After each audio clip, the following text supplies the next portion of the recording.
হো, এটার মানে কি? আহারে, আমি খুব দুঃখিত শিরিন। শিরিন, কিচ্ছু হবে না, আমি মুছে দিচ্ছি। কিভাবে কিছু না, ও তো ভুল করেছে। চলো তোমাকে অন্য একটি জামা কিনে দেই। এটা কেমন হবে? হ্যাঁ, তোমাকে দারুণ মানাবে। তাহলে এটাই নেই। এই জামাটা আমি নিব।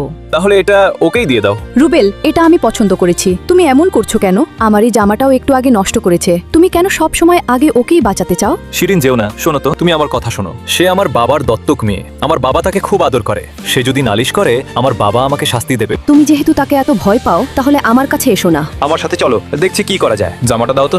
এই নাও। এর পর থেকে আমাকে বিরক্ত করবে না। তুমি যে আচরণ আমার সাথে করলে, আমি এক্ষুনি বাবাকে বলে দেব। যাও তো। যাও, জামাটা পরে আসো। কোন দিকে?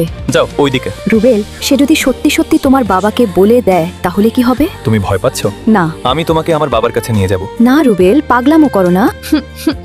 কাঁদছো কেন? রুবেল আমাকে বকেছে। রুবেলকে ফোন করো। ফোন করার দরকার নেই, আমি চলে এসেছি। ওকে, তুমি বকেছো কেন? ও শিরিনের জামার নষ্ট করে দিয়েছে। ওর জামা নষ্ট হয়েছে, তাতে তোমার কি? আমি শিরিনকে ভালোবাসি। তুমি এক্ষুনি আমার বাড়ি থেকে বের হয়ে যাও। ঠিক আছে, আমি চলে যাচ্ছি। এই নাও তোমার ফোন। রুবেল, তোমার বাড়ি থেকে চলে আসা ঠিক হয়নি। ওসব পরে ম্যানেজ করে নেবো, কিন্তু তোমাকে আমি সত্যি ভালোবাসি। বন্ধুরা, ছোট্ট ভুলের জন্য এই ডিসিশন নেওয়া কি ঠিক হলো? কমেন্ট করে জানান।